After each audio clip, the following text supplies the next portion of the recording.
thing here. Let everybody get their seat down.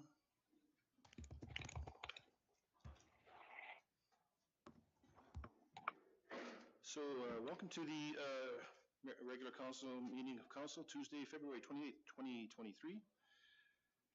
We would like to begin this meeting by acknowledging that we are gathered on the traditional and ancestral unceded territories of the Inca Clapma and the Silk people.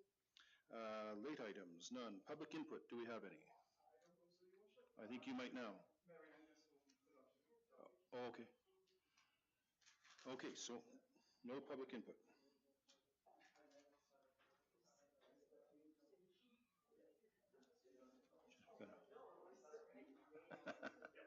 Okay, we're good? Thank you.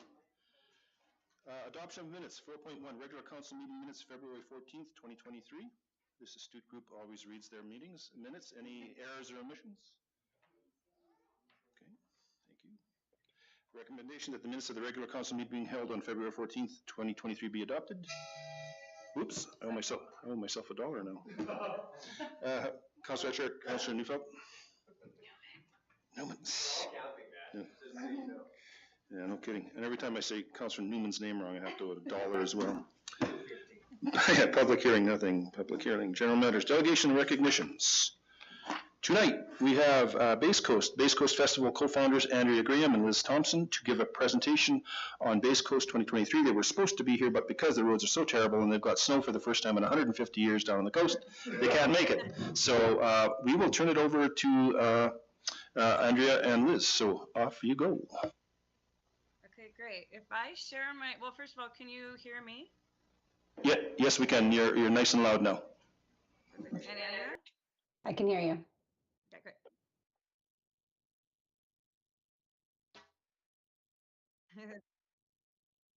Okay, if I share my screen, let me know if you can see it.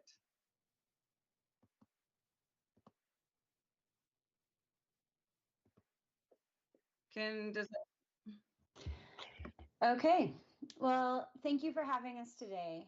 Base Coast is celebrating 15 years this year, and we are very grateful to have 11 of those with you in Merritt. So I just want to start by thanking you for welcoming us into your home, and it feels like home for us too.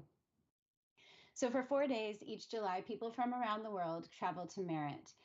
We cap attendance at the festival at 6,500 people, and that is so we can ensure a boutique, high-quality experience that is community-focused.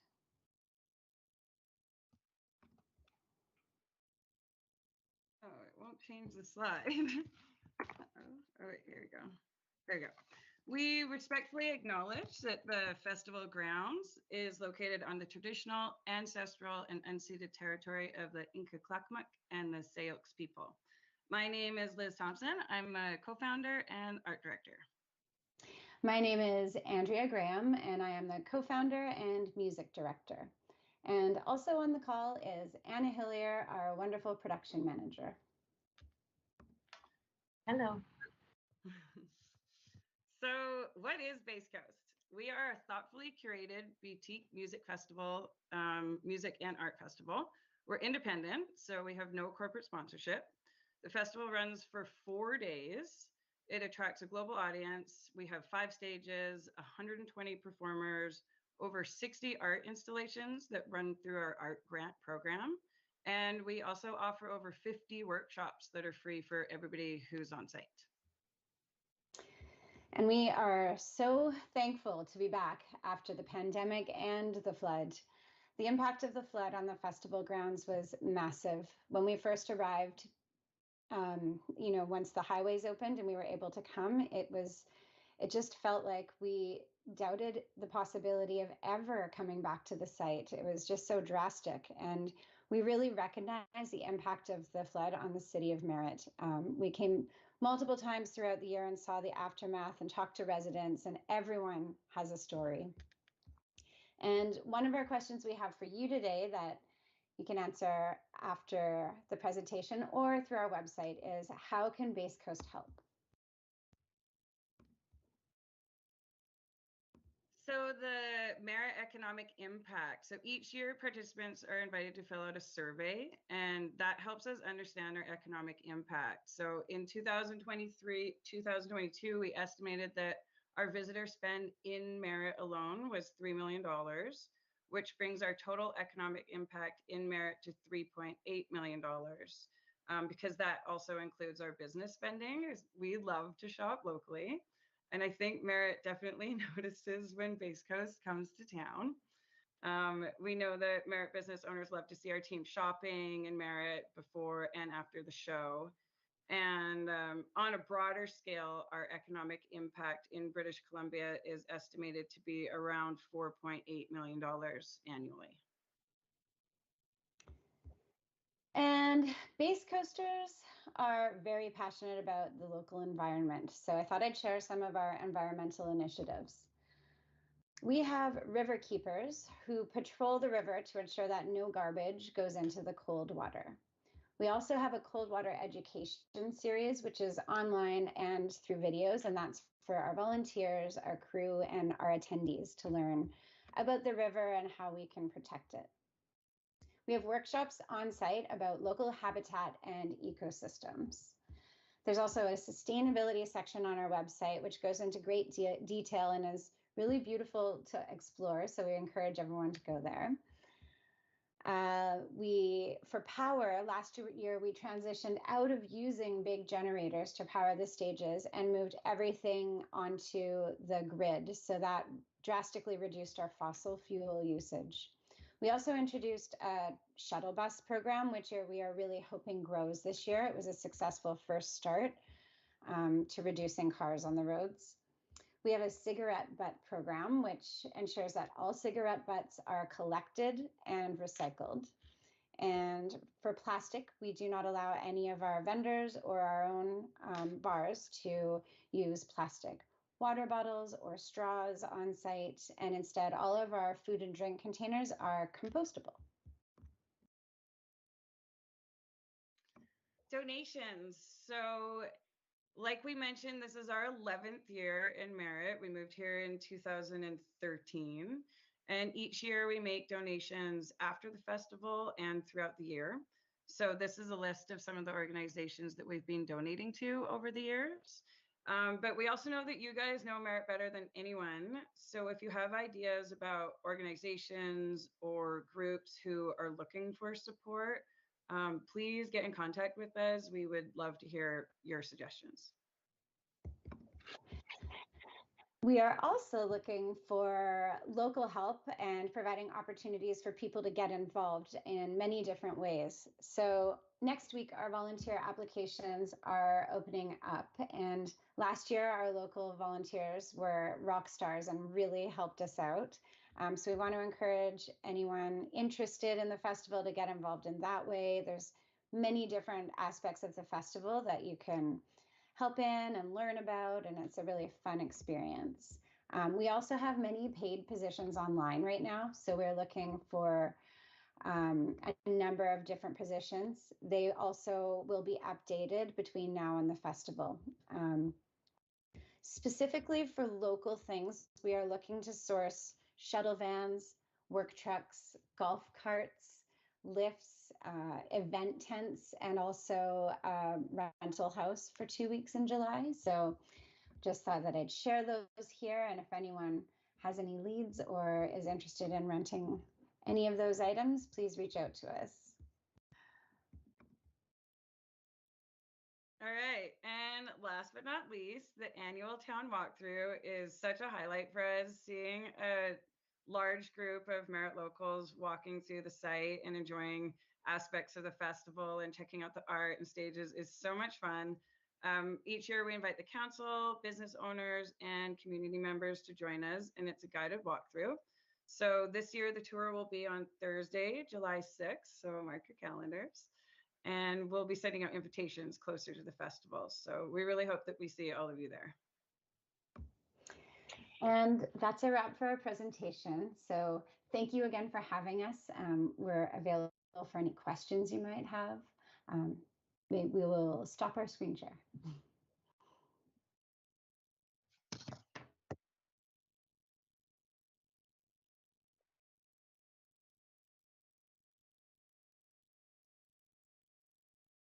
And every time you played it, all these bubbles would come flying out of it. It was totally awesome. You put on a great show, and you do it responsibly, and we're always happy to have you here. We're very excited for Base Coast. It's one of our highlights of our year. So I'll open it up to Council if anybody has any questions. Council. Manuel. Well, just to answer to their question, I feel like the fact that the event is happening, that is also already a good impact for our community. So I would like to ask a little bit about the different 50 workshops that you guys mentioned. You mentioned that some of the items were to discuss were local habitat as well as ecosystems. So I was wondering if there is an opportunity to work with our current strategic partners in First Nations to deliver some of those workshops. Yes. Anna, would you want to handle this question? Yes, please. Yeah, I help with doing the curation of the workshops, and some of the workshops that we've done over the years are often walking around the land. So there's an option to do that. We also have like a workshop barn area, so that can be displayed on the screen. We can do like professional presentations in there. And that's exactly what we've been looking for. Last year was a bit more of a challenge for us connecting with the community because everybody was very busy cleaning up and taking care of family last year. But that's exactly what we're looking for. So I'm Anna at basecoast.ca, or Greg and the mayor also have my phone number if that's easier.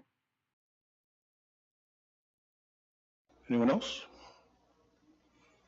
Well, again, ladies, I'd like to thank you very much for taking the time. I wish we could have done it in person, and I hope to see you before the event, and we can go over some things. But as always a pleasure. Very professional group, and we are very happy to have you in our community and looking forward to this year, because like you say, it's a bit of a different year, so we're a little bit more than a year and so out from our situation, and when you come to town now, you won't even really realize, except for that bridge, that we had a flood here. So we're getting back to normal, and we're looking forward to this event. So thank you very much, and appreciate you coming. Thank you. Oh, sorry. Sean, CAO, Smith. Perfect. Hi, everyone. Just wanted to add one point as well, because you asked some questions as to potential options for giving back in our community. And while there are a whole lot of options that we could highlight, literally the next 3 items on the agenda are wonderful, lovely community organizations that all have various needs or initiatives that we're looking to implement. Next on up, we'll have our residents talk about a desire to improve the city's welcome signage and include Indigenous language as part of that, and that might be a project that Base Coast could or would want to get involved with. We have the Nicola Valley Community Theatre Society that will be presenting right after that, and they're looking for a new home to be able to have community presentations in a community theatre environment. And then afterwards, we've got Nicola Valley Food Bank that's also grown too big for their current environment and is looking for a new space as well. So without picking on anything particular, I just wanted to highlight that literally the next 3 items on our agenda might give you some ideas of places you could potentially reach out if any of those seem like they would be a good fit for your organization.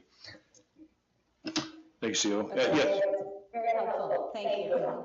And we can send you more information on that as we come to it. And I appreciate the offer to help. It's always nice to have that. We do appreciate it. We'll get more information to you as we go along. Okay. Thank you. Thank you. Good night. All right. 6.2, Mary Angus to present on signage in the Merritt entrances. Mary, you're up. I'll get you to push the little button there so I can turn your microphone on for you, Mary.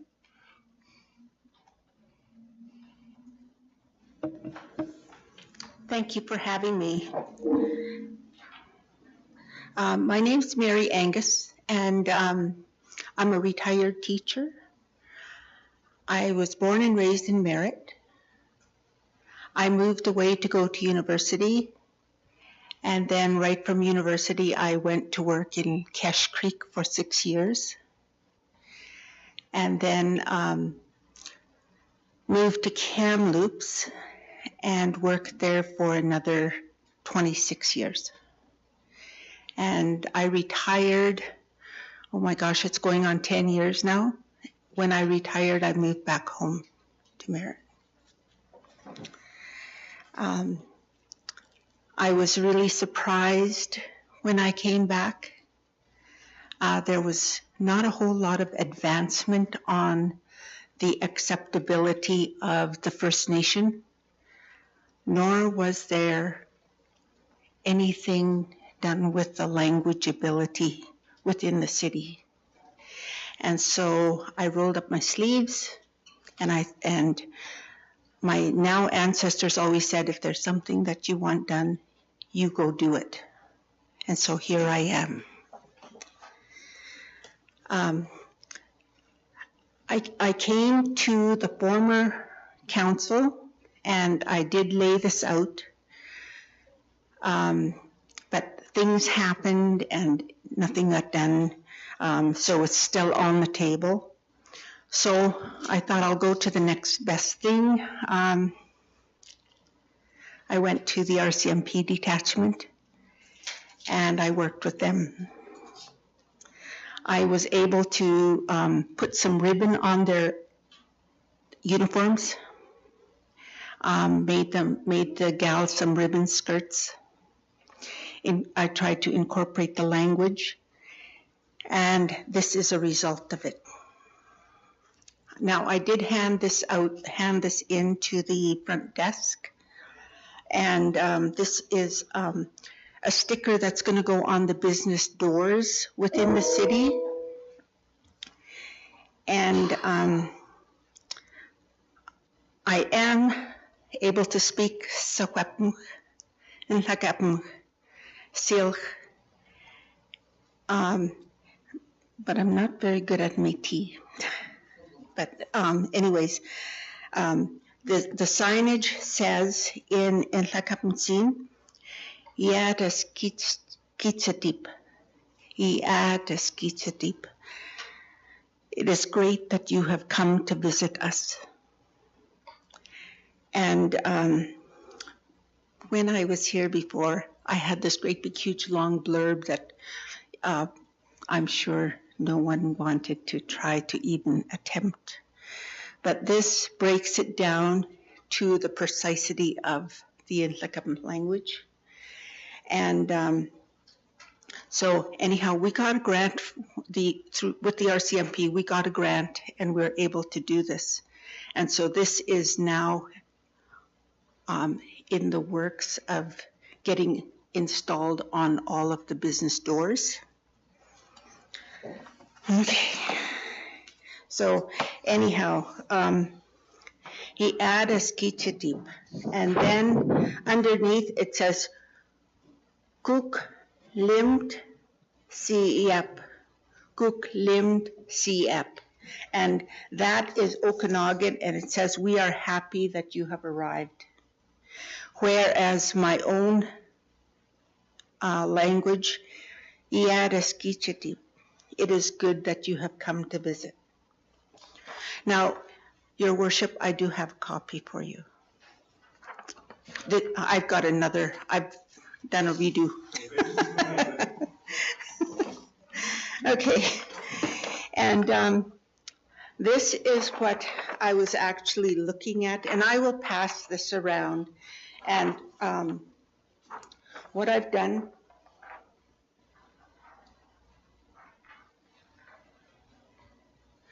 what I've tried to attempt is to try to incorporate spirit animals. And my idea way back in the day was to get the spirit animals as a welcoming or as a thank you for coming to visit at each of the main roads, highways into the city. When we had the fire and the floods, the devastation was immense. And I thought, well, what better way than to beautify the city with our spirit animals?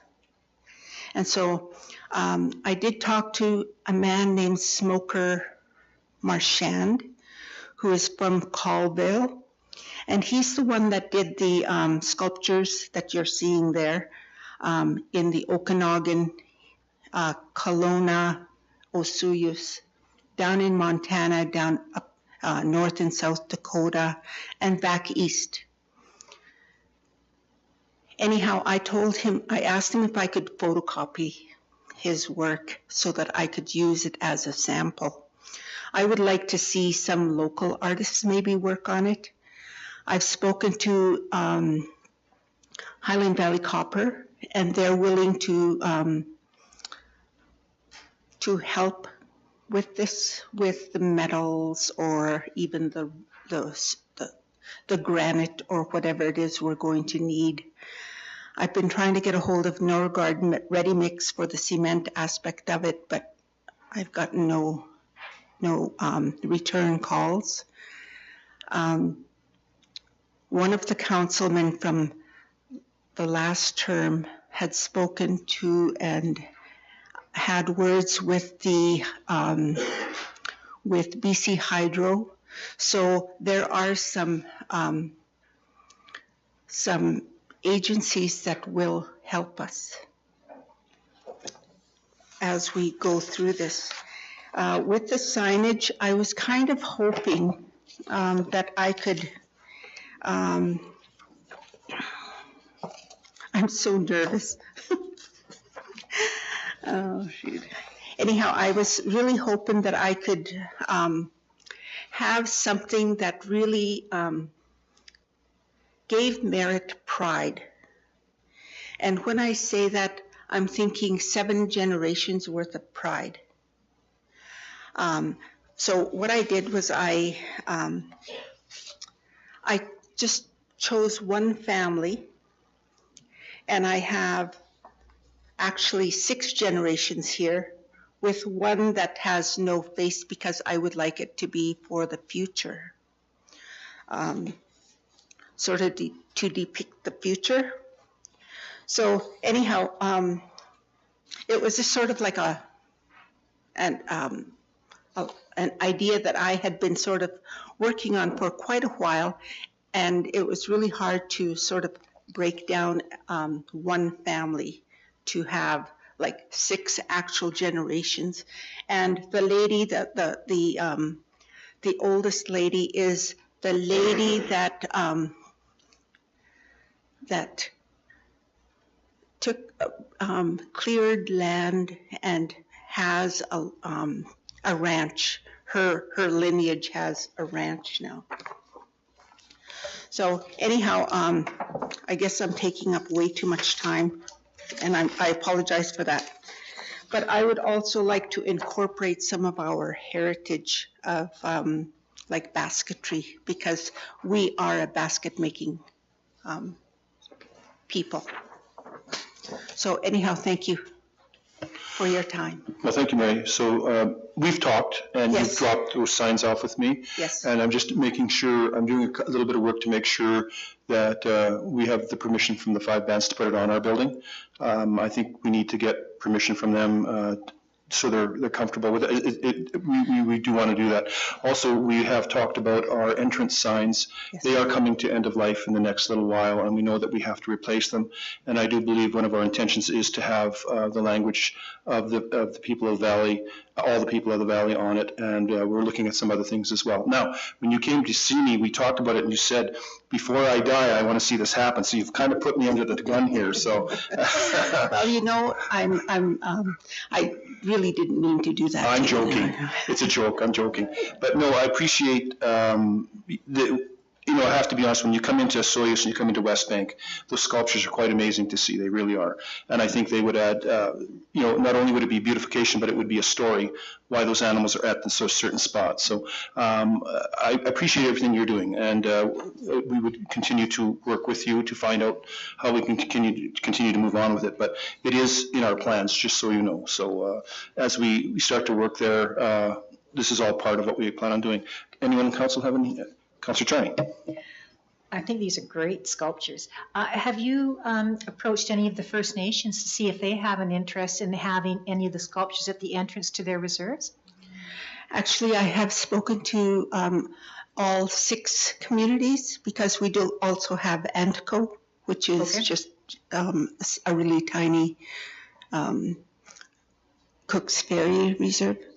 I've spoken to all of them. They're all on board with this. They all think it's amazing. They think it's a good idea. But to have something for their own, that is something that they'll have to do on their own. But the idea was put to them. Excellent. And when I talked about the spirit animals, my idea was to have maybe an eagle going out toward Kamloops, because we have the Kamloops powwow happening over that way. And then the Highway 8, I was thinking of a salmon, because that's where we go get our salmon. And then a grizzly bear, like going out toward Hope, because that's where our huckleberries and mountains are. And then like a wolf or a coyote or something like that. But those are just my ideas. It does not mean it's what's going to happen. Yeah. Anyone else? Councillor Egan? Just wondering as well, have you approached any local artists? I've spoken to some Nlaka'pin people and some Syilx people, because those are the people of our valley. And no one has really stepped forward, because they're, I guess, waiting for City Council to, and I'm guessing that the chief and council from each of the communities will have to have some input as well. Thank you. Yeah. Yeah, and just so you know, Mary, this is be a step by step. Every time we make a step forward, more people would have to be involved. So, That's right. But it is on the radar, and this council is very aware of the fact that we need to have all the languages in the valley on our signs. So we're very aware of that. Anyone else? But I thank you for coming. We missed you last week, and I noticed the sign that you've made there. I noticed the Arts Council has one up in there. I saw it when I was there the other night. So we do have 2 here, just so everyone knows, but I'm just getting confirmation that it's okay to put them up, and then when I'm done that, we'll get them up. Thank you. Thank you. You so much for your time. You bet. And can I get you to, hold on. CEO Smith. This is more a question for yourself, Your Worship. As staff, we've prepared, I'm going to call it a somewhat generic budget capital request to start this process, but I get the feeling that a lot of it is conversational. And so my question is ultimately whether it would be council's expectation that you see this as a 2023 project or funding for 2024, so that we can have discussion leading up to it. How do you sort of vision this so we know what to potentially be bringing forward? I will just for myself, rest of council have to speak for themselves. I'd like to see the process start in 2023, but be budgeted for 2024, because we're not going to right away get, have to find out what it's going to cost for signage and all the rest of that. So can't get that all done this year, but at least we can start the process and get to a point where we have some dollars that we could put for the 2024 budget. So that's just me. I don't know how anybody else would, that's the way I would see it, because we're already into March. Okay. And we're coming into budget here, so. It can always move when you discuss it at budget, but that's how we'll. I would like to discuss it more at budget, yeah. But okay. I just for myself, I think we need to look at the 2024 for the actual dollars to be coming out of it. Anyone on council have any other opinion? Okay. Again, Mary, thank you. Can I get you to push your button there, Mary, please? Thank you very much for coming. Appreciate it. Okay, thank you very much. Yeah, Linda will take it. Thank you. Appreciate it. 6.3, Nicola Valley Community Theatre Society. Kurt Christopherson to present on behalf of the Nicola Valley Community Theatre Society.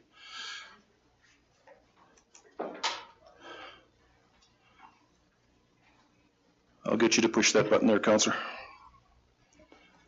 Thank you. Good, thank you. This is different being down on this end of things. Yeah. Can you hear me in the back? Yes. Okay. I'm getting a little deaf, so. And I even put down, good evening, my name is Kurt Christopherson, in case I forgot who I was. So I'll give a little bit of background. It's going to be kind of preachy. As to the needs for a dedicated arts and culture venue. for Merritt. And then I'll give a little bit of an update regarding the theater project, but not too much because we're exploring some options right now. And then I have 2 requests for you. So the preachy part. A community has to be more than just a place to live. It has to do more than just exist. It has to be a home. A community needs to have vitality and spirit. Not only does it have to meet the basic needs of its citizens, snow removal and all those things, but it needs to encourage and support actions that make the community an interesting place to call home. We have shown as a community that we can rise above adversity and that we can draw together when times are tough. We also need to have that same commitment to move forward. And to do that, we need to dream a little bit. Part of being a desirable community where people want to live and work and play and raise a family and enjoy life in general is valuing arts and culture. And it's not just about entertainment. It's about being connected with your community. Music, art, dance, and drama, they all help to bring a community together, making it special and unique. And just as we need venues to support art, to support sports, like arenas and gyms and playing fields, we need a venue to help showcase the arts and culture. And just as there are grants available that are specifically designated for sports and recreation, there are grants available specifically for arts and culture. It's not an either-or situation. We can support sports and culture at the same time. And it is time that Merritt had a dedicated center for the arts. A multi-purpose auditorium just doesn't cut it.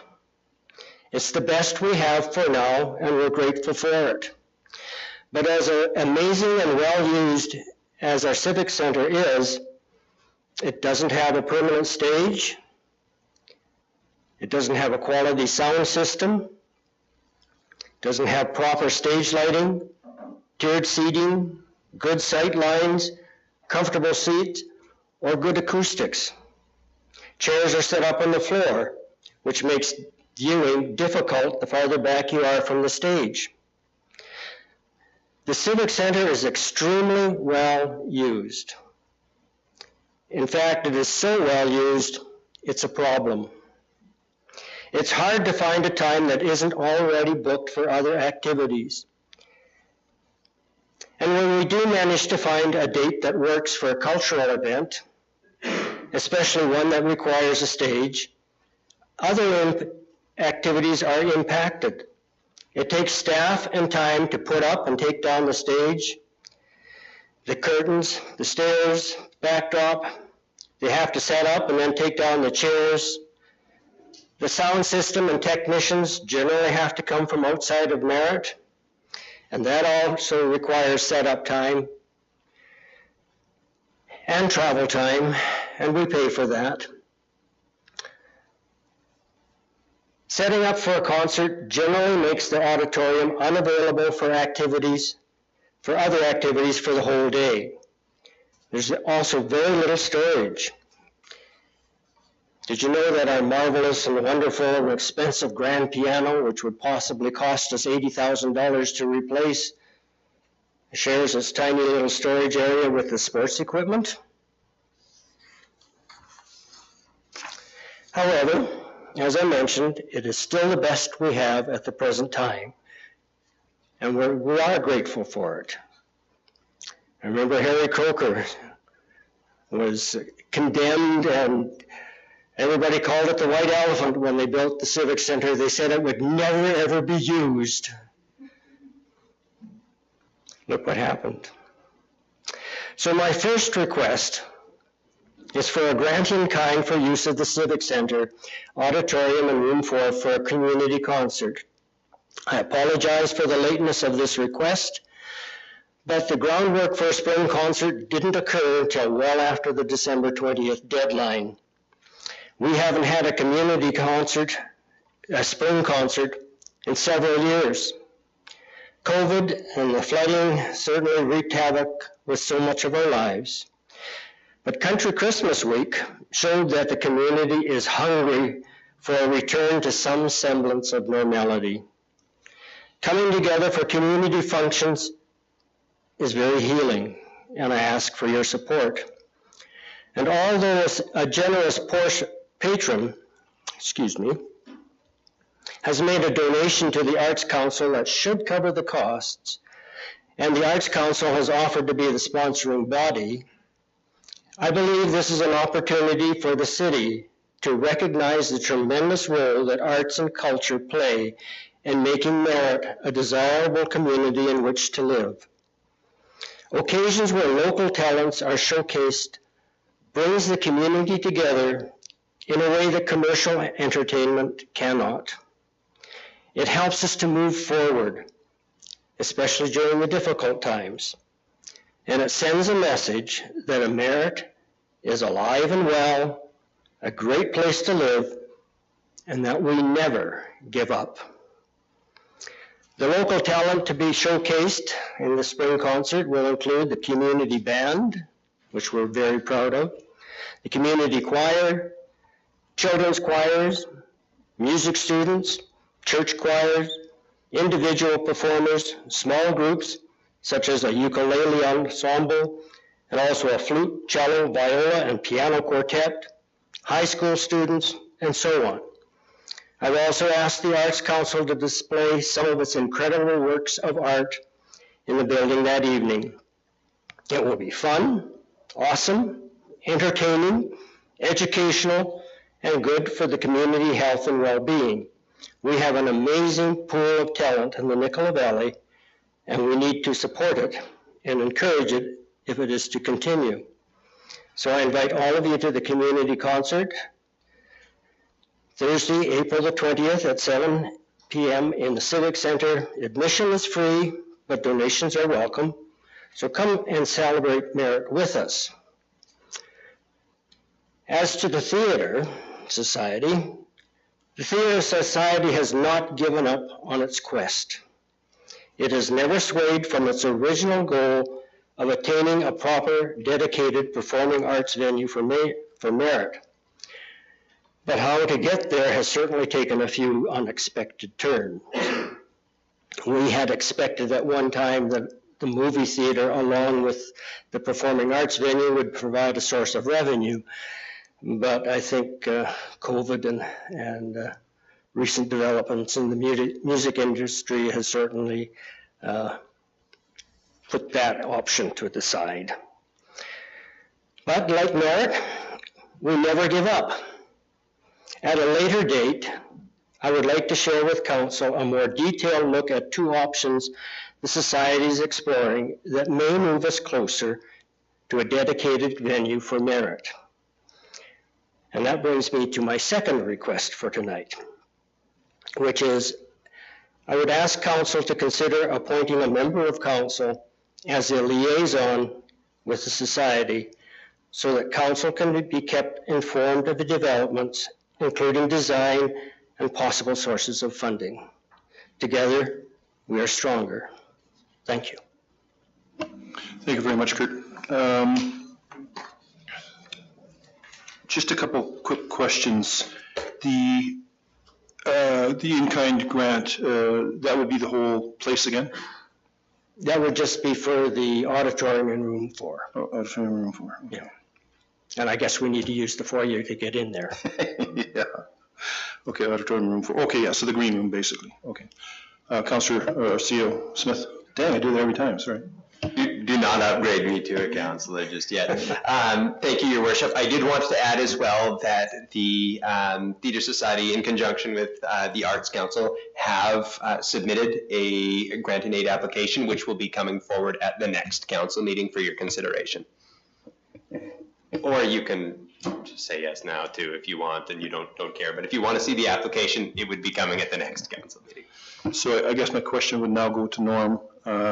Do we know what the price of that would be?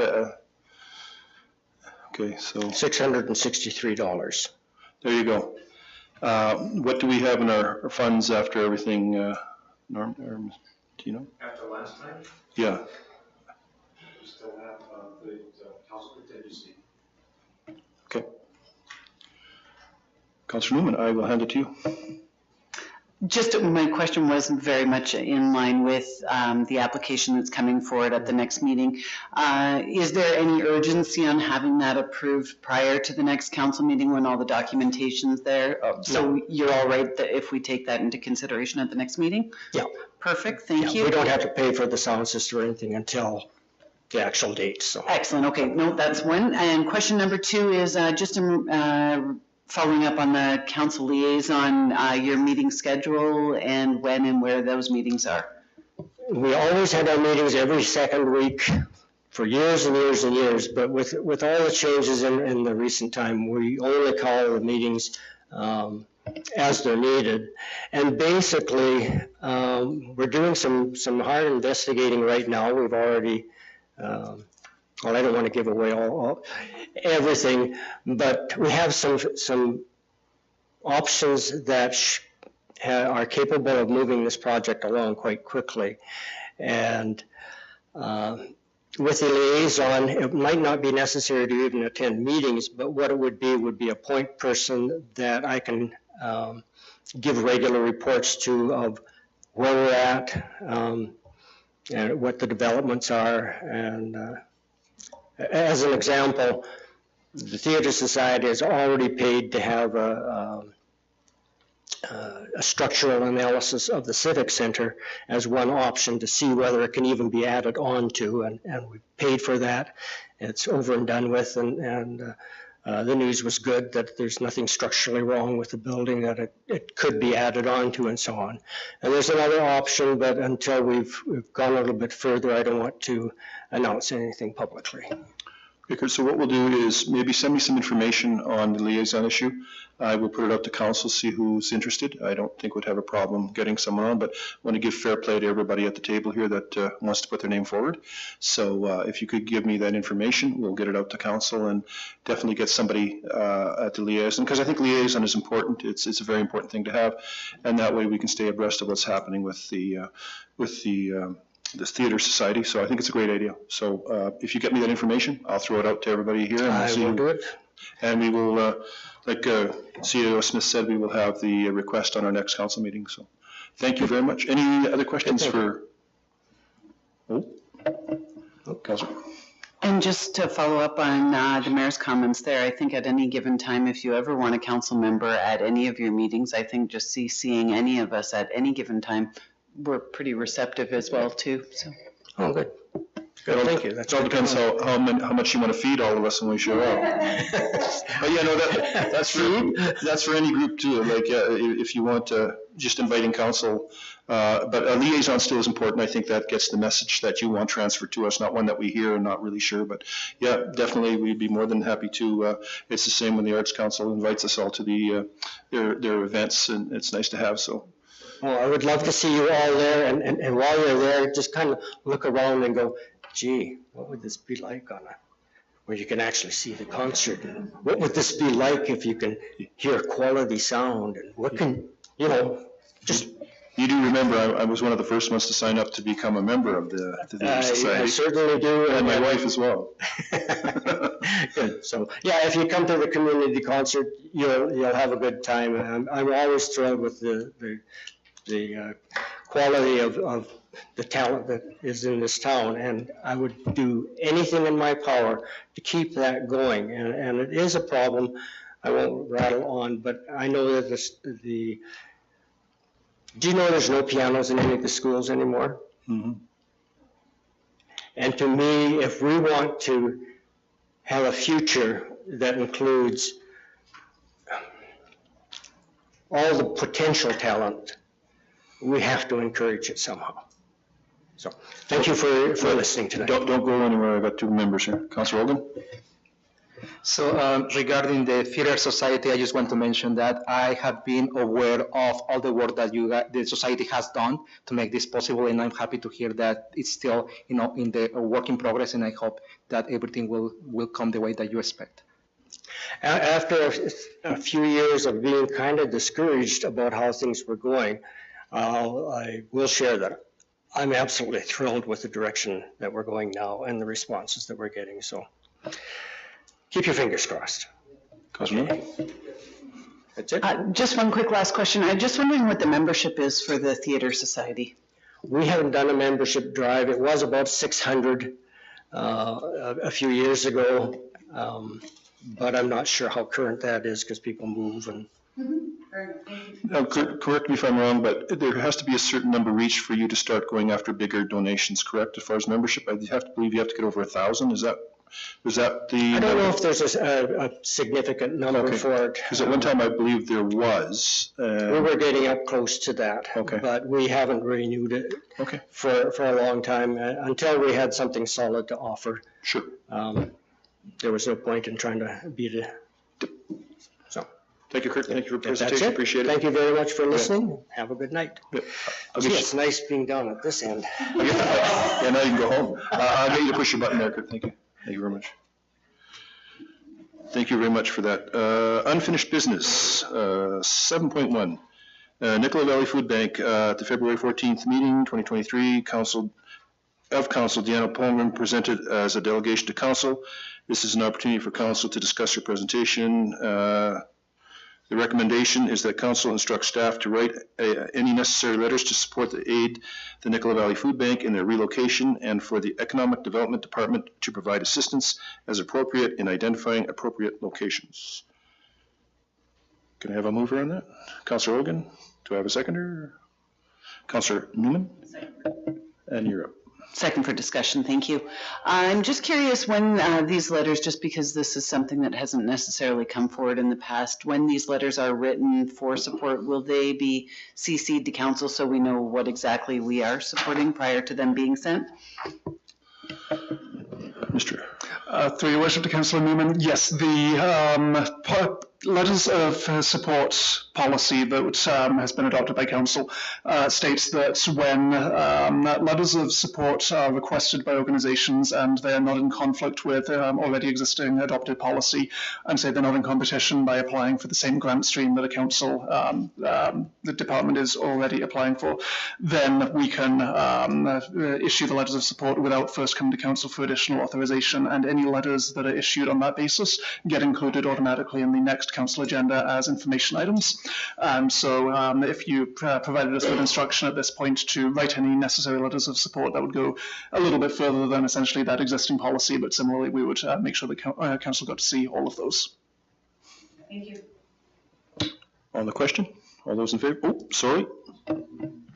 Councillor Archer. I know that the food bank has created a strategic plan so that they can apply for grants and whatnot. And so I know that I think what they're really looking for is just us wanting to work with them more than anything, so that when they apply for these things, they have more strength in their grants, because they do have a savings account for a building fund, and they've been working on that for a few years, and with the Sierra Consulting. So I think more than anything, they just want to know that we support them moving ahead with something a little bit more functional. But anyway, so it'll take a long time, just like anything, but anyway, that's all. Thank you, thank you. On the question, all those in favor? Opposed? Carried. Bylaws, 8.1, zoning amendment bylaw number 2347-2023, correcting rezoning on CD2 and CD3. This is in your package. This is to be introduced by Mr. Lawless. Thank you, Your Worship. And this one, I'm afraid, on a staff level, we have to throw our hands up and say, not mea culpa, that's the singular, nostra culpa. That's, as is explained in the report, essentially, we thought we'd already done what we're trying to bring to you now, and unfortunately, we forgot one line in the bylaw last year, which means that we need to bring this back for your approval authorization, and means we're doing things in a slightly strange way. Essentially, as the report lays out, there were a couple of rezonings and alterations to the official community plan which were made last year, which created new comprehensive development zones around Exit 286, which is proposed to be under development on two separate parcels by the Spion Consortium, which is a group of all the local First Nations, and also the Van der Zam property, which is owned by Bill Van der Zam. Unfortunately, although we correctly did the alterations to the official community plan to move these from future development to the type of development that was proposed, and then we also brought forward a alteration to the zoning bylaw map to create the new comprehensive development zones and import those into the zoning map. The one line, and we also included the schedules, which were several pages long, of what could and could not be done in each of those comprehensive development zones. We did not include the one line that would import those schedules into the zoning bylaw at that point. As a result, although the last council changed the map, changed the OCP, and considered the schedules, they never actually successfully voted to import it into the zoning bylaw, which I believe was their intention, but they failed to do so because of the staff error, so we do apologize for that. The proposal at this point then is to take those exact same sections of the schedules for the CD2 and CD3 zones and to import those into the zoning bylaw at this point. The one thing which is proposed to be done differently at this, which we haven't done before with a zoning amendment, but because, as I say, this was intended to be considered by the last council, and they essentially did go through quite some detail of looking at it. And we did advertise for a public hearing, and we held a public hearing, and we got public input when this was considered last time. We are proposing that council use your authority under the Local Government Act to not hold a public hearing on this particular one. We advertised in the Merritt Herald in actually 3 separate editions of the paper. We're required to advertise in 2. We had to hold it back because, again, there was a slight error in one of the publications, but it has been repeatedly and successfully advertised in the Merritt Herald that this amendment was coming forward with the maps included. There have been no members of the public who came to you tonight to address it, and the advert included that this was being brought forward for the reading. This would be a time for public to speak to or against it if they had any concerns. We know that the developers are somewhat concerned that the rezoning that they believed had taken place had not in fact done so, and so we are hoping that we will be able to move this forward. It is of course a council decision, so it is entirely your decision whether or not that happens or not. If you do decide to give it the bylaw 3 readings tonight and to waive a public hearing, we would likely be looking at holding a special council meeting in order to undergo adoption, because that still cannot be done tonight. You cannot read a bylaw 3 times and adopt it on the same night. And so that would then mean that the developers would have their security, their consistency. They would know the bylaw had been properly adopted. As I say, this has been subject to significant public view and discussion already, but if at any point you want to hold, say, a public hearing, if you wanted to have more consideration, then you are free to do so. So at this point, I think I'll take questions, if you have any. Thank you. Questions? Councillor Newman. Question of staff. Just in the original public hearing, was there any attendance from the public at that point in time?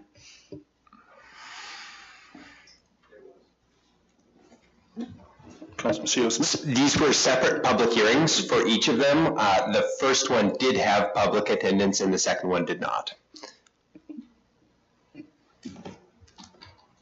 Councillor Newman. Pardon me, in the attendance, was the input in favor, against?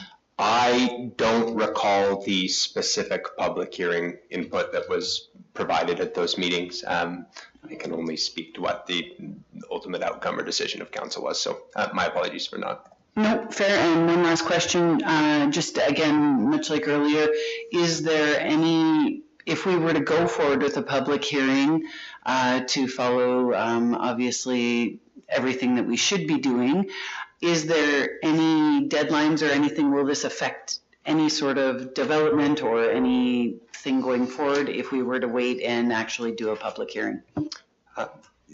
Yes, it would.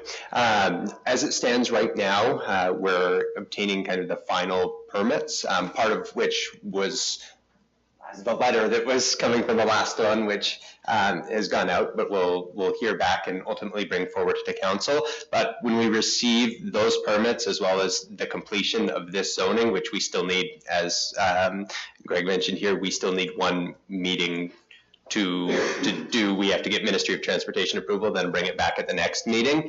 The goal is that as soon as possible after that, we're going to be going out to tender on this. And prior to doing that, the developers need to have some degree of security that the zoning that they felt that they had, they do in fact have. Councilor Egan. I'm just wondering, is there a casino proposed on any of these sites? No. There is specifically a casino not allowed as any one of those zones.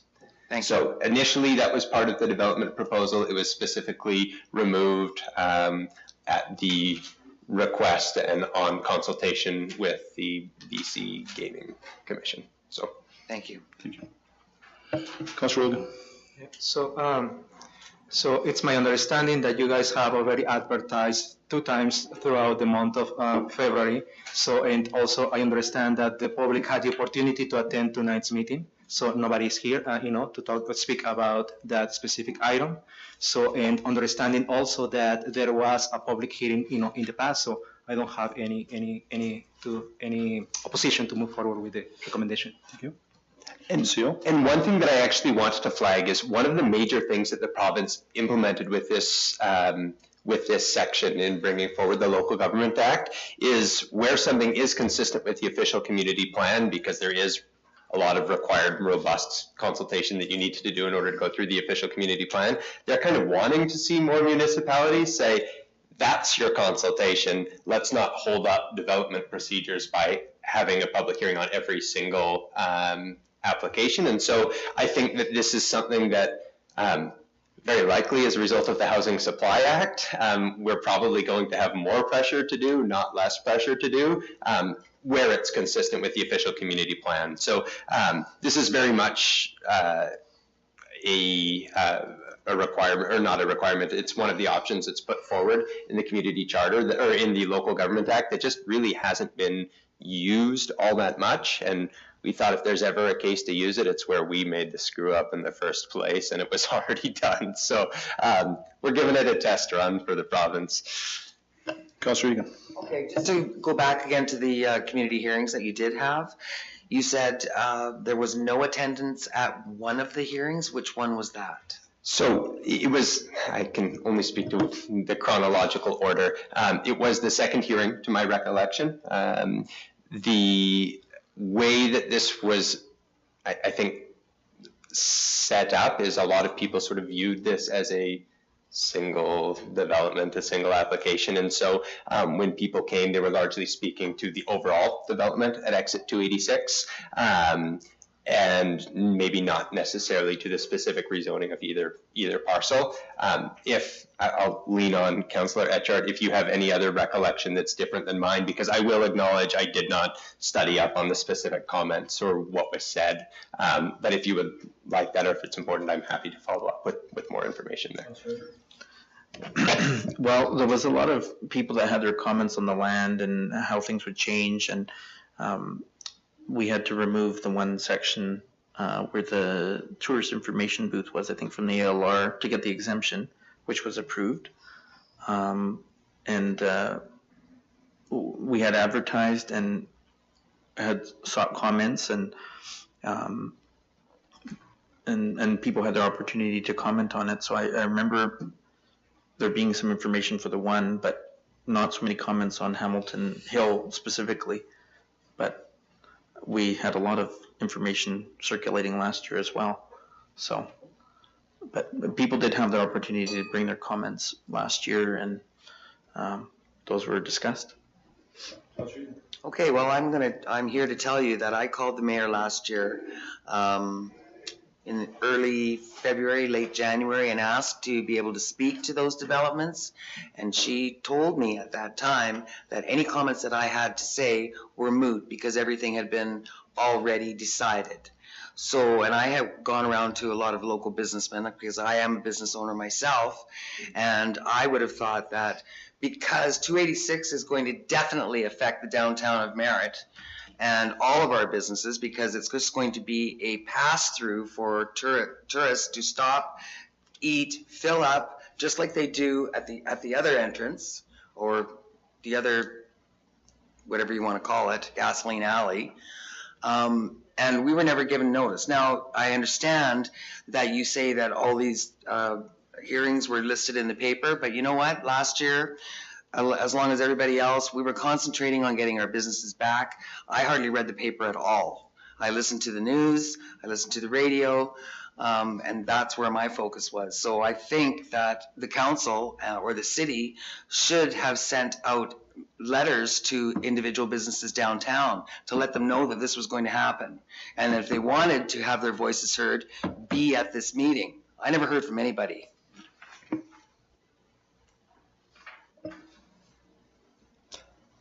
Oh, wait a minute, one more thing. Oh, yes, and I also spoke to some of the residents on the Goatee, which is whatever the other band is up there, and they were against it. They were against it. So that's why I'm curious as to which development they were speaking, or which hearing they went to, these people, and whether the comments were pro or con. Yeah. I can't speak to everything that you shared, but I can say that when we have developments that we bring forward for public hearing, the specific notices, we have a development approval procedures bylaw that sets out who we send particular notices to.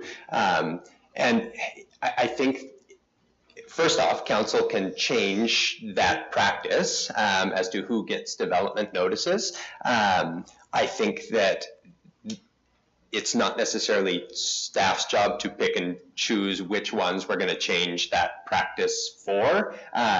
We send it out to anybody that's within the jurisdictional area, and we did that for those as well as we put out the public hearing notices. I acknowledge that I can't say who did or did not receive it, nor am I privy to any conversations you had with the mayor, so I won't try speaking to those particular components, but I acknowledge that if you felt that needed to go wider, that's something that this council has an opportunity to look at. If you'd like to see a different or a change to how we approach development procedures and who gets what notice, that's something that can be done. I think that reaching back in time, I don't know exactly what more to say for this. For the development itself, I will also add that it's not exactly new in that it has been in the official community plan for this city for about 20 years in various iterations, and the OCP has been reviewed at multiple points, and at every point it's been entrenched that would be part of the plan. And so while I acknowledge that the specific rezonings, perhaps there was a different process, but there has been a lot of community consultation over a lot of decades that has ultimately led to showing that there was a desire for some form of development there. And those are only my comments. Whether it's right or wrong or whose desire it is, that's a different comment. I'm not going to say that everybody is supportive or in favor, and I can clearly see that there's at least one around the council table that may not be, and that's completely your prerogative. But I just acknowledge that in general, we're sort of just carrying out the official community plan as it's been in place for quite a period of time here. Mm-hmm. Yeah, I'm just going to say too that I've been involved. I've gone to a lot of the official community planning sessions that have been open to the community for 20 years, and it just seems like up until maybe a year or a year and a half ago, where the last council put forth a community plan that was, I guess, accepted. It took a long time for anything to happen. So I think I can also speak for many other people that they thought, well, it's just another exercise we're going through and it's not going to last that long. So, but anyways, my point being was that when I spoke to the mayor last year, I did say, well, I don't care if my comments were going to be moot. I just wanted them to be on record. So, without pointing any fingers, I did email some of the current staff at that time and never heard back. Councillor Charney.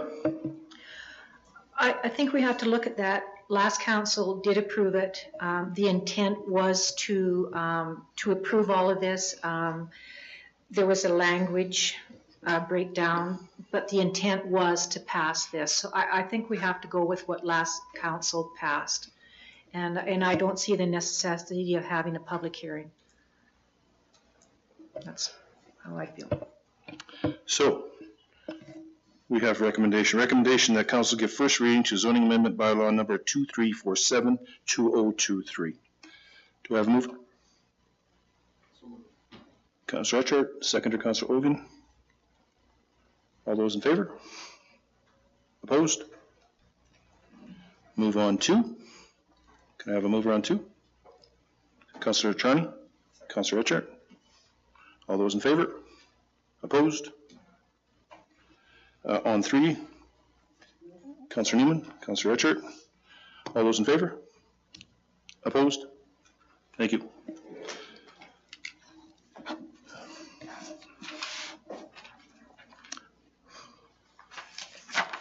Moving on. Bylaw 2348, Committees and Commissions of Council Repeal Bylaw. Bylaw 2348-2023 was given 3 readings on February 14th, 2023, and is presented now for adoption. This was what we did last time. So the recommendation is that Council adopt Bylaw 2348-2023.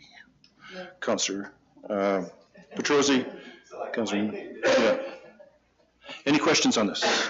We all went through this. This was all in your package and everything. So all those in favor? Opposed? Carried.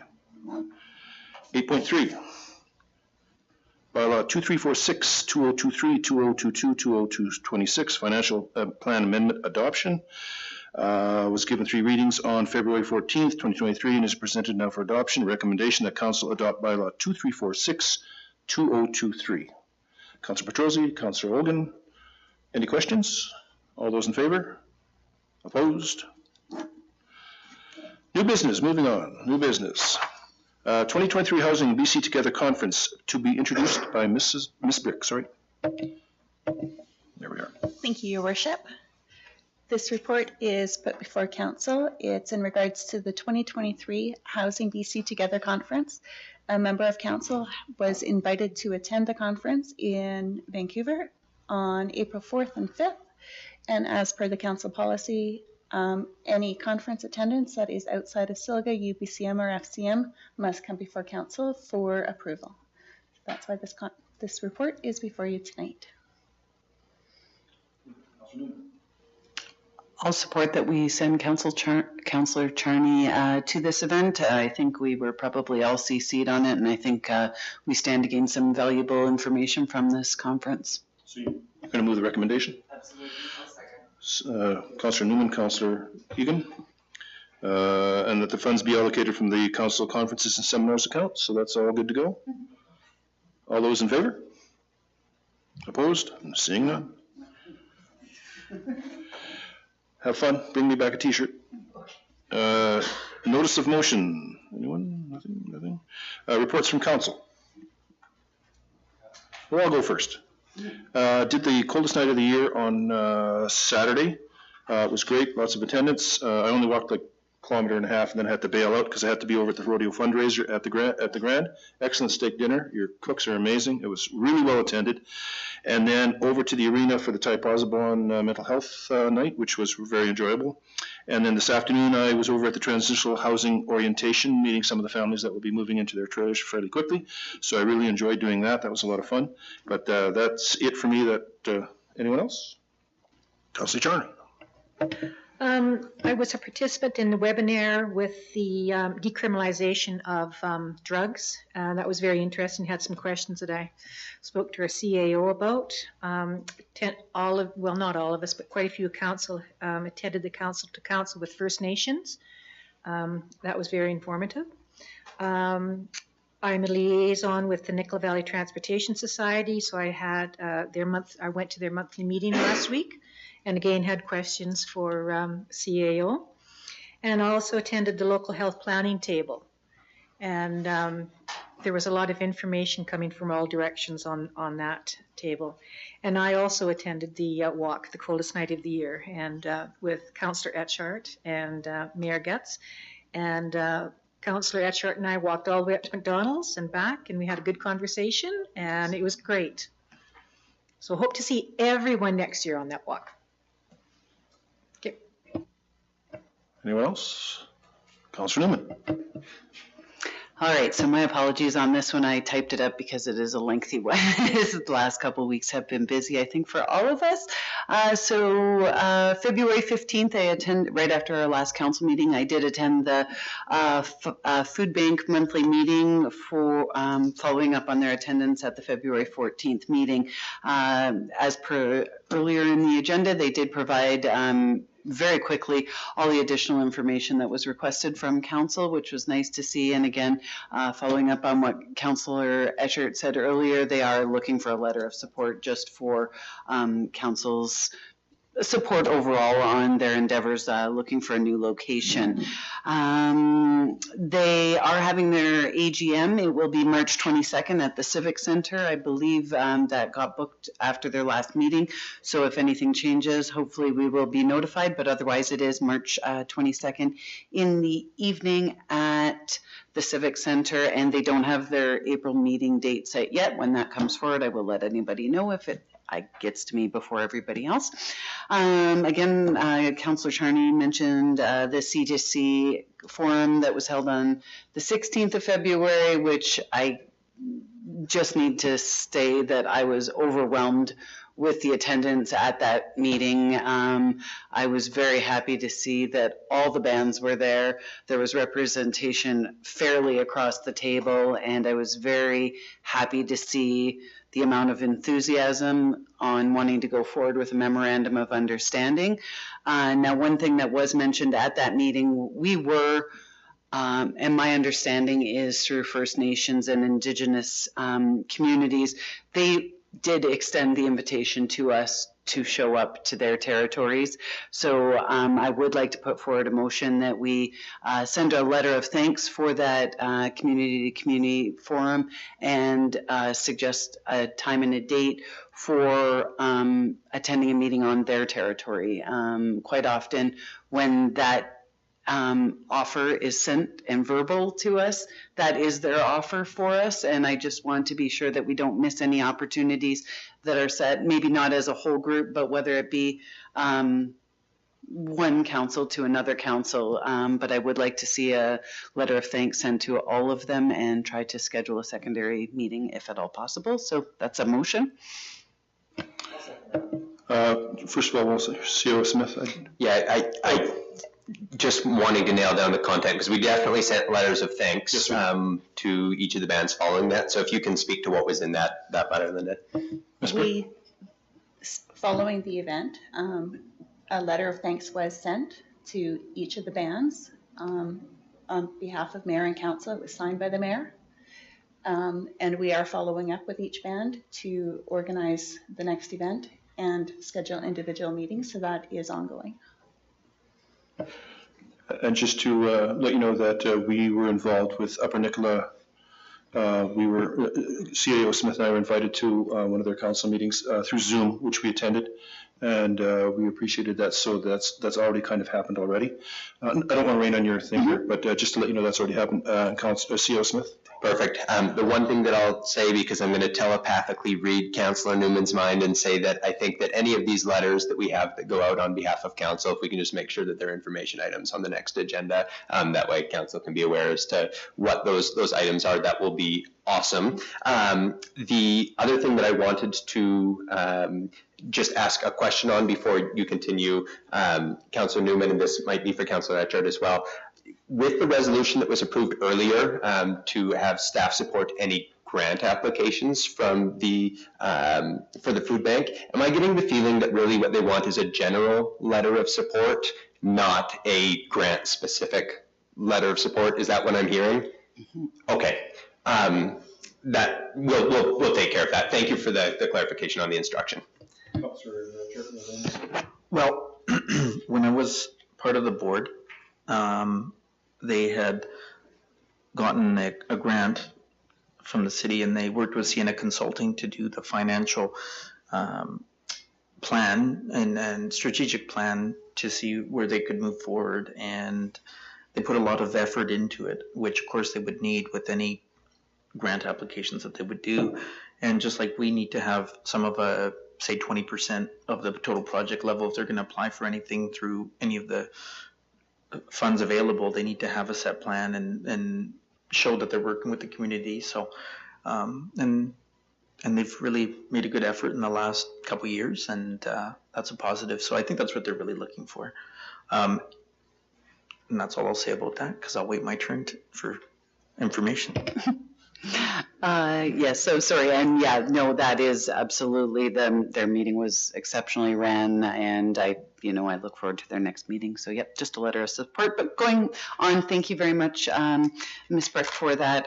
That's awesome. I just don't want to see a missed opportunity, especially when it comes out verbally. I know sometimes we have to take that is the invitation there. So thank you for that, staff.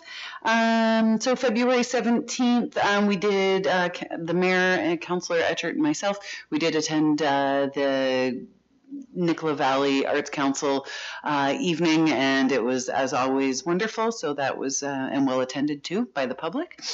So thank you for that, even though they've left. February 23rd, so I did want to touch base following up on Council Charney's report for the Health Planning Council. I think that was my first meeting there, and I was really impressed with it. I think there was about 20 of us via Zoom and in person, so it was well attended. I got some good information. I did want to, sorry, I get tongue-tied sometimes. The Planning Council is aware of this, and as well the councillors that were in attendance there. I was able to reach out to the Vice President and the President of Olympic Villas to help secure 2 apartments for health professionals at the hospital. Our only possible tie-in to this is that it was just to secure the housing for this initiative. It wasn't, there's no deposit, there's no taxpayer information coming from that. It was simply a nicety to kind of to put two organizations in touch with each other. So there were 2 2-bedroom, 2-bathroom apartments secured. Interior Health is working through the contracting of that right now, and sending out to the Olympic Villas for being such gracious host when it comes to this. I thought it might be worth reaching out to them, and it worked out perfectly. So all in all, there will be some additional housing for health professionals, so that's awesome. And I believe that was and the last one is the mayor and myself met with a resident from Collettville, Diana Horry, just in regards to concerns about the Fir Hill development that's happening on Fir Road. I've subsequently had another meeting with herself, her husband, Scott Dearden, yes, and then the mayor, the neighbor on the one side, Morris, and pardon me, my phone died right before, Prevost. So we had a meeting this weekend just to follow up on some additional information, and I did say I would bring it forward, so there was record of the meeting. We talked about drainage in their house, the possibility of neighbors in that area getting together to look into some legal action, or at least consultation, in regards to possible damages for foundations to their homes from compacting on the property. Whether that is the case or not the case, I just said I would bring it forward so that there was some information, and they're concerned about blinds on the back of their door, whether the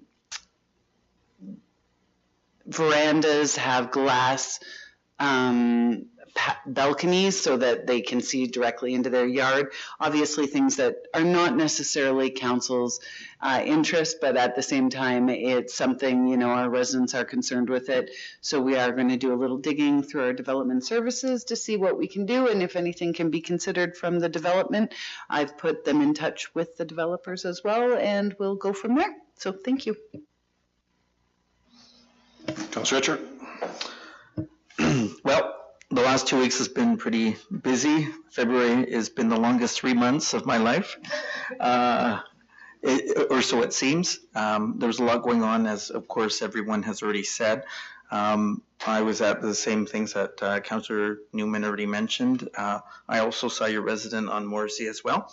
And I saw the photos and I was kind of surprised to see how high some of those buildings are.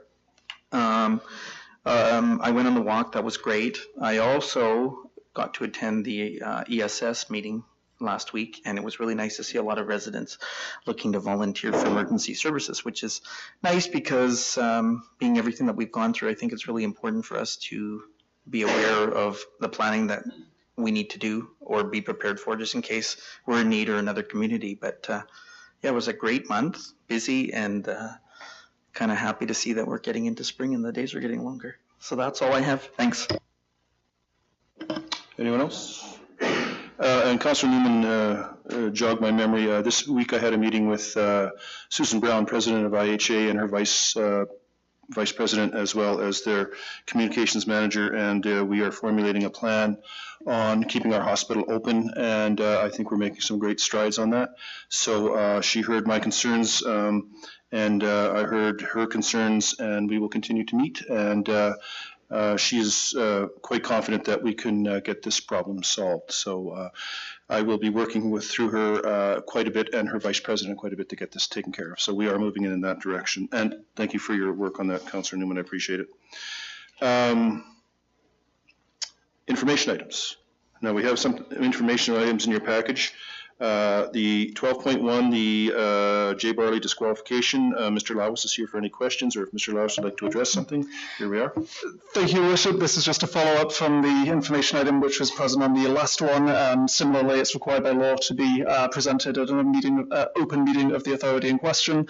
Under Section 64(2)(b) of the Local Election Campaign Financing Act, failure to file a financial disclosure by the end of the 120-day period, which is extended from the 90-day no penalty fee period, must result in the disqualification of a candidate from being nominated for, elected to, or holding office on a local authority until after the next general local election. On February 16th, 2023, Elections BC advised the City of Merritt that J. Barley had not filed the required disclosure, and they advised that Mr. Barley is therefore disqualified from being nominated for, elected to, or holding office on a local authority until after the next general local election on October 17th, 2026. Thank you very much. Anyone have any other questions? On the information item on the regulation of short-term rentals, this is, I have to be honest with you, I was not aware of some of the Airbnb rules in our community, so I asked for this to be brought forward, and I noticed, Mr. Lawis, on the enforcement part where we have the basically where we can make this move a little bit smoother from the discretionary use of sections of the zoning bylaw and instead apply conditions used directly through the business licensing bylaw. Could we see that on our next, so we can have a conversation about that on our next meeting, bring that forward? Yep, Your Worship. So, yeah, as you say, it's currently that it's a discretionary use in the land use provisions in the zoning bylaw, which means that it's a somewhat cumbersome process where the applicant has to go through a whole discretionary use process with the Development Services Department, and then having done so, that is then valid on the parcel on an ongoing basis, which doesn't necessarily allow for particular flexibility or response to things that are changing, whereas, say, if it was done regulated in the business license provisions, then it would be easier all around and also easier for things to change in the future. So if you wanted to bring forward, to have staff work on proposals for how changes like that might look, then I would suggest a motion, something like Council resolves to instruct staff to bring forward proposals to amend the short-term rental provisions in the zoning bylaw and the business license bylaw in order to move the provisions to the business license bylaw. And wow, we would clean that up if you wanted to move something like that before you actually voted on it, but I think the intent's all in there. I would like to move it But I would like council be able to read this before so they can get a clear head around this, what we're asking. Because just to have it come out tonight, I mean, I've read it all day and we've had conversation about this, so I'm well aware of the situation. But I think council probably would like to get a little bit more information. So if we could get that on the next agenda, I would like to move that to the next agenda if I could. Yep. So, so on the next agenda, is that an information item you'd like on, say, what changes could potentially look like, or a bylaw proposal? Or what it could potentially look like, and then we could move it towards a bylaw. Absolutely. Just so we cover all our bases on that. So that'll be on the agenda for you, Your Worship. Councillor Newman? Oh, no. Okay. Can I just ask one clarification? So you want this as an information item? I understood that you wanted it as a new business item with the resolution to potentially consider it, and you guys will make a decision one way or the other. Yeah, but I want council to have 2 weeks to look at this and say, okay, this is a great idea, or else. You want a resolution for you to make a decision one way or the other on it? Yes. Okay. Councillor Newman. So just a question of clarity as well. So are we essentially, we're bringing a report back from staff on what possible options could be for a bylaw? Well, to make the bylaw smoother to right now, it's not a smooth transition. It's cumbersome. Oh. Yeah, so we'll take that few sentence comment in there, we'll flesh it out so you can actually see what we're talking about in relation to the specific provisions of the bylaw. Because as Greg indicated, it really has to do with, we've got a 2-part process. Right now you have to get approval through the land use designation, and then you have to get a business license. But the issue is that we'll take let's theoretically say a 75 unit apartment building where there is an Airbnb on that parcel. That land use designation applies to the whole parcel, not to an individual unit within the parcel, whereas if it was done through business licensing, you could have it a little bit more malleable. And so there are challenges with how it's structured that is not necessarily thinking through multi-unit, whether it's condos, triplexes, or whatever it is, because you might want to see a specific proposal and specific conditions set out in that business license bylaw that you wouldn't otherwise get through the land use designation process. That's the short of it, but we would flesh that out in a report for you so you can actually see the intricacies of what we're talking about. And if you think we're crazy, that's the beautiful thing about it. You get to tell us. So, and with the potential resolution, if you would like us to bring forward a bylaw amendment for that. Councillor Richard. Well, I think it just simplifies to have it as a business license application through bylaw, because then that way you'd still go through the procedure of inspecting and approving and making sure that all the requirements are there, safety, everything that's needed. Yeah, and there's lots of different conditions that will highlight potential options for you. Some places have restrictions on how many months of the year you can have these down for. That leads to separate challenges on enforcement for how you actually track that and other things. But there's options. We're definitely not the first one out of the gate on short-term rental. This would have been a lot harder 5 years ago, but there's enough that's been explored now that we can give you a range of things that other places have done with a fairly high degree of confidence, and some of those are sampled in the information item that you saw here today. And hotels have business licenses, really, so I mean it's only fair that people with an Airbnb have a business license as well. Anyway. Okay. Just wanted to say thank you for the resolution tracker. It was really nice to see. You don't realize what you've done, and then you see all that, and you're like, wow, who did that? But no, I really do appreciate it. I think Council really appreciates seeing that as well. Councilman? I just wanted to reiterate on that as well. I think that was well put together, and it's always nice to see what staff is working on as well when we're asking our staff to do things. It's wonderful to see a report back and whether it's been completed or not. So thank you very much. Councillor CEO Smith. Thank you, Your Worship. I just wanted to ask one question of Council on that, because of course it's going to be a living document that's going to be on every single Council agenda moving forward. Do you want to see the one that grows and is always going to have every resolution on it, or do you want to see one where we would now cut off anything except anything where there's a change in status or it still hasn't been done? I think that, yeah. I would go with the short version. Just a running one that would have less resolutions on it? Okay, that kind of thought that might be where you guys land, because by the time you see this in November, that is going to be a gnarly resolution tracker.